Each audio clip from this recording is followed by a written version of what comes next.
गौरी के बाल घने लंबे और बहुत सुंदर थे।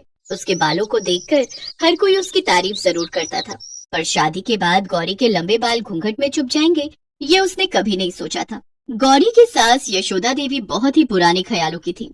उनके घर में घूंघट करना बहुत जरूरी था। देखो बहू, हमारे घर में घूंघट बहुत जरूरी है। तुम्हारी घूंघट का तुम्हें खुद ध्यान रखना है। सिर से बिल्कुल भी नहीं सरकना चाहिए। बड़ी बहू भी हमेशा घूंघट में ही रहती है। अब सास की बात को भला गौरी कैसे टाल सकती थी? वो इस घर में नहीं थी। उसने घूंघट में ही हाँ में सिर हिला दिया। यशोदा देवी कमरे से चली गई। सच कहूँ तो मुझे तुम्हारे लिए बहुत बुरा लग रहा है गौरी। मैंने सुना था तुम्हारे बाल बहुत लंबे हैं, जमीन छूते हैं, पर अब इन लंबे बालों का कोई फायदा नहीं। तुम्हें तो इनका जूड़ा बनाकर अपने लंबे बालों को घूंघट में ही रखना है। माफ करना, मुझे हंसी आ गई। अच्छा मैं चलती हूँ। तभी गौरी का पति सूरज आ जाता है। आप तो मुझे झूठ ही कहते थे कि आपको मेरे लंबे बाल सुंदर लगते हैं। अब देखो ना, मेरे ये लंबे बाल तो घूंघट में ही रहते हैं। आप तो बेकार ही तारीफ करते रहे। मेरे बाल तो अब हमेशा घूंघट में ही रहेंगे। तुम खुश नहीं हो ना गौरी मुझसे शादी के बाद? सूरज थोड़ी उदासी के साथ ये बात कहता है। नहीं नहीं, ऐसी बात नहीं है। मैं तो बस इस घूंघट की वजह से, वो मेरे लिए ये सब नया है ना, इसलिए थोड़ी परेशान हो रही हूँ। मेरी वजह से आप अपना मन खराब मत करो। मैं इस शादी से बहुत खुश हूँ। उस समय गौरी ने बात को संभाल लिया ताकि सूरज को किसी बात का बुरा न लगे, पर यह सच था कि गौरी हर समय बालों को बांधकर घूंघट करने में बहुत तंग आती थी। जरा सा भी गौरी का घूंघट सिर से हटने लगता तो उसकी सास उसे टोक देती। गौरी बहू, मंदिर जाने के लिए सब तैयार हो गए हैं। एक तुम हो, कितनी देर लगा रही हो? गीले गीले बालों में जूड़ा बांधना पड़ता है। माँ जी आवाज लगा रही है, क्या करूं? माँ जी, वो आज गौरी ने सिर धोया था, बाल सुखा रही है। मुझे लगता है उसे तभी देर हो गई। अब इतने लंबे बालों को समेटना भी तो कितना मुश्किल है, वही समेट रही होगी। बस आज सिर धोना जरूरी था। जब पता है कितने लंबे बाल हैं तो सिर को एक दिन पहले धो लेती। पता नहीं आजकल की बहुएं बड़ों की बातें कब मानेंगी। अब जाओ और बोलो ढंग से घूंघट करके आएगी। मंदिर में बहुत से लोग होते हैं। गौरी जल्दी जल्दी गीले बालों को बांधकर जूड़ा लपेट लेती है और सिर पर पल्ला कर लेती है। अक्सर ही गौरी को ऐसी परेशानियों को झेलना पड़ता था। एक दिन सब औरतें एक संगीत समारोह में इकट्ठी हुई, जिसमें यशोदा देवी और दोनों बहुएं भी गईं। गौरी बहू, ध्यान दो, पैर छूने में तुम्हारा घूंघट सिर पर रहना चाहिए। संगीत समारोह में जरा सा भी हटा तो सबके बीच में बात बनेगी। देखो बड़ी बहू ने कितनी चिमटी लगाई है, उसका घूंघट जरा सा भी नहीं खिसक सकता। ये क्या तुम एक ही पिन लगा कर आ गई हो? जरा सी देर में तुम्हारा घूंघट हट जाएगा और जूड़ा खुल जाएगा। अरे यशोदा बहन, आओ आओ, आज तो नई बहू भी आई है। सुंदर लग रही हो बहू। गौरी बहू, इनके पैर छू लो, इन्हीं की पोती की शादी है। हमने तो सुना था छोटी बहू के बाल बहुत लंबे हैं, पर घूंघट में तो कुछ दिखाई नहीं दे रहा। अरे मैंने ही कहा है बहू से, वो क्या है ना, घूंघट में बालों को नजर नहीं लगता। ठीक ही है, बहुओं को घूंघट में रहना चाहिए। सब औरतें गाने बजाने में लग जाती हैं। तभी बच्चों के साथ खेलते हुए एक बच्चा, जो उसी फंक्शन में आई एक महिला का था, वही पास में बने कुएं में गिरने लगता है। मम्मी, मोहित कुएं में गिर गया। उसने कुएं में ईंट को पकड़ा हुआ है, वो पानी में गिर जाएगा। क्या? मेरा बच्चा, मेरा मोहित कुएं में गिर गया। मोहित, मोहित!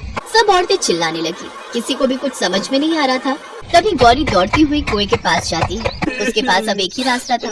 वो जल्दी से अपना घूंघट हटाकर अपना जूड़ा खोलती है और अपने बालों को कुएं में गिरा देती है। मोहित बेटा, मेरे बालों को कसकर पकड़ लो, मैं तुम्हें ऊपर खींच लूंगी। मजबूती से पकड़े रहना, मैं तुम्हें गिरने नहीं दूंगी। गौरी के बालों में भयानक दर्द हो रहा था, फिर भी उसने कोशिश से मोहित को कुएं से बाहर खींच लिया। सब औरतें गौरी को देख रही थी। गौरी के बहुत सारे बाल टूट चुके थे, पर मोहित ठीक था, इस बात से गौरी को तसल्ली थी। गौरी बहू, आज तुम्हारे लंबे बालों की वजह से मेरे बच्चे की जान बच गई, वरना हम सब तो कुछ नहीं कर पाते। तुम्हारा बहुत बहुत शुक्रिया गौरी, तुम बहुत साहसी हो। अरे तुम्हारे तो बहुत सारे बाल टूट गए, दर्द भी हो रहा होगा। कोई बात नहीं, मैं थोड़ा गरम तेल लगा लूंगी तो ठीक हो जाएंगे। और फिर बालों का क्या है, टूट गए तो कोई बात नहीं है, दोबारा आ जाएंगे। क्षमा करना माँ जी, वो मोहित को बचाना बहुत जरूरी था, इसीलिए मैंने घूंघट। रहने दो बहू, घूंघट करने की कोई जरूरत नहीं है। तुम्हारे बाल ऐसे ही अच्छे लगते हैं। अब से तुम घूंघट नहीं करोगी, अपने बालों की चोटी बनाओगी। क्यों, मैं सही कह रही हूँ ना? हाँ, तुम्हारे बाल बहुत सुंदर हैं, इन्हें तुम ऐसे ही खुला छोड़ो। आंटी के बाल तो बिल्कुल रस्सी जैसे हैं। मैंने पकड़कर ऊपर आ गया, नहीं तो मैं कुएं में गिर जाता। मम्मी, मेरा बच्चा। सब औरतें गौरी की बहुत तारीफ करती हैं। उस दिन के बाद गौरी ने बालों को घूंघट में छुपाना बंद कर दिया। वो अपने बालों की सुंदर चोटी भी बनाती और उन्हें खुला भी छोड़ती। अब उसे लंबे बालों के लिए कोई रोक टोक नहीं थी। यशोदा ने अपनी दोनों बहुओं को घूंघट के लिए मना कर दिया। सच तो यही है कि इज्जत और सम्मान व्यक्ति के व्यवहार और बातों में होना चाहिए। व्यक्ति का व्यवहार ही उसके चरित्र को महान बनाता है।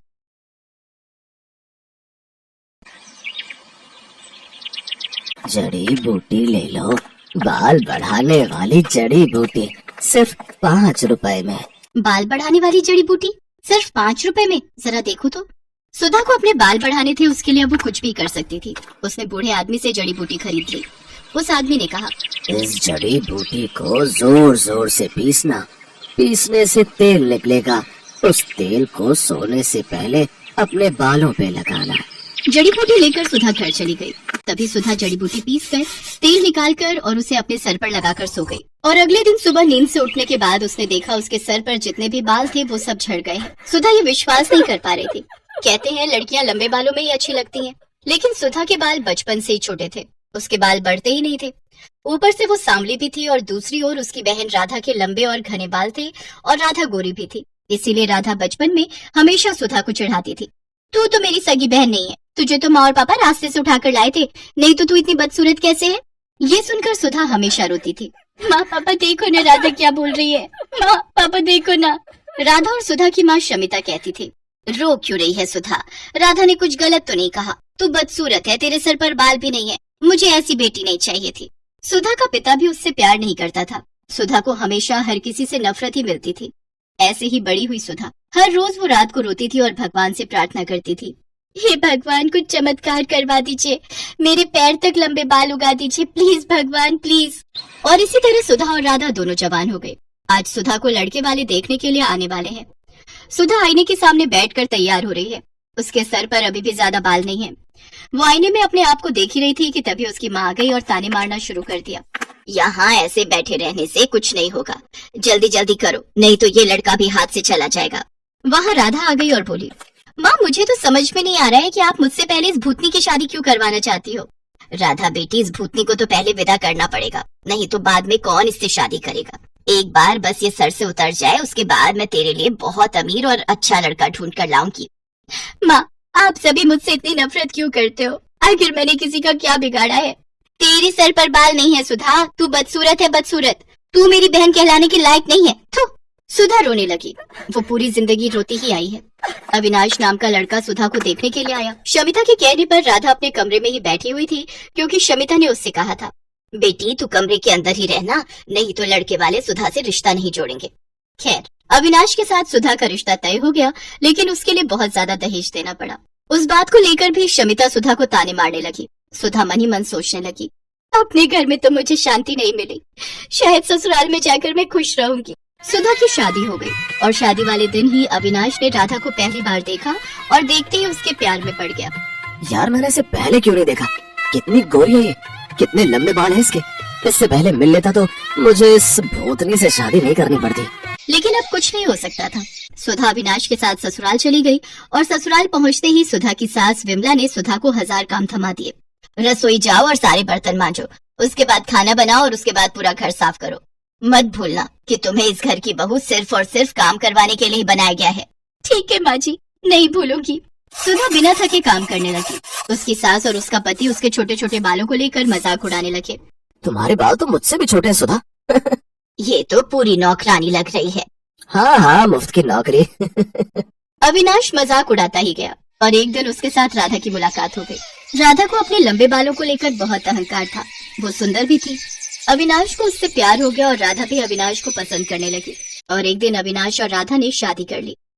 राधा अविनाश के घर चली आई। ये देखकर सुधा को जैसे सदमा लग गया। राधा, राधा तू मेरे साथ ऐसा कैसे कर सकती है? तूने मेरे पति से शादी कर ली। चुप रह, समझी ना? अविनाश तो तुझसे प्यार भी नहीं करता है, वो सिर्फ मुझसे प्यार करता है। हाँ, ऐसे बिना बाल की औरत से कौन प्यार करेगा? मुझे तो लंबे बालों वाली लड़कियां पसंद है। सुधा बस अकेली चुपके से रोती रही। अगले दिन वो बाजार गई और देखा एक बूढ़ा आदमी जड़ी बूटी बेच रहे हैं। जड़ी बूटी ले लो, बाल बढ़ाने वाली जड़ी बूटी सिर्फ 5 रुपए में। बाल बढ़ाने वाली जड़ी बूटी सिर्फ 5 रुपए में? जरा देखो तो। सुधा को अपने बाल बढ़ाने थे, उसके लिए अब वो कुछ भी कर सकती थी। उसने बूढ़े आदमी से जड़ी बूटी खरीद ली। उस आदमी ने कहा, इस जड़ी बूटी को जोर जोर से पीसना, पीसने से तेल निकलेगा, उस तेल को सोने से पहले अपने बालों पे लगाना। जड़ी बूटी लेकर सुधा घर चली गई। रात को सभी सो गए और तभी सुधा ने जड़ी बूटी पीसकर तेल निकाला और उसे अपने सिर पर लगाकर सो गई। और अगले दिन सुबह नींद से उठने के बाद उसने देखा उसके सर पर जितने भी बाल थे वो सब झड़ गए हैं। सुधा को जोर से रोना आ गया। ये क्या हो गया, मेरे सारे बाल झड़ गए, अब मैं क्या करूं? सुधा जोर जोर से रोने लगी और उसे इस हालत में अविनाश, विमला और राधा ने देख लिया। ये क्या, तू पूरी तरह से गंजी हो गई? छी, मैं देख नहीं पा रहा हूँ तुम्हारी तरफ, मुझे उल्टी आ रही है। सुधा, तुम निकलो यहाँ से, यहाँ तुम्हारी कोई जरूरत नहीं है। तुम इस घर में रहोगी तो इस घर का नाम बदनाम होगा। सभी ने मिलकर सुधा को घर से निकाल दिया। सुधा रोती हुई एक जंगल में चली गई। जंगल में वो एक पेड़ के नीचे बैठकर रोने लगी। उसी पेड़ पर एक पंछी रहती थी। उसने सुधा को रोते हुए देखकर कहा, तुम रो क्यों रही हो? सुधा ने उस पंछी को सब कुछ बताया। रो मत, ज्यादातर इंसान बुरे होते हैं, इसीलिए तो हम जंगल में रहते हैं। इस जंगल में सब कुछ है, बड़ी से बड़ी बीमारी का इलाज है यहाँ। एक फल है, उसका रस निकाल कर सर पर लगाने से बाल बड़े हो सकते हैं। सच? कहाँ मिलेगा मुझे वो फल? मैं लाती हूँ। उस पंछी ने कुछ ही देर में सुधा को फल ला कर दिया। उस फल का रस निकाल कर सुधा ने सर पर लगाया और उसके बाल उगने लगे। उसके बाल सर से पैर तक आ गए, काले लंबे घने बाल, ठीक जैसा सुधा चाहती थी। सुधा ने पंछी से कहा, अच्छी पंछी, तुम्हारा बहुत बहुत धन्यवाद। मैं इस फल का रस लड़कियों को बेचना चाहती हूँ, उन लड़कियों को जिनके बाल नहीं उगते, ताकि उन्हें भी मेरी तरह परेशानियों का सामना न करना पड़े। सुधा जंगल से निकलकर फल का रस बेचने लगी और एक दिन उसे अविनाश और राधा ने देख लिया। तुम सुधा हो ना? हाँ, क्यों? अरे वाह, तुम्हारे इतने लंबे बाल कैसे हो गए? इस फल का रस निकालकर सर पर लगाने से। तुम बहुत खूबसूरत लग रही हो। क्या तुम मेरे साथ घर आना चाहोगी?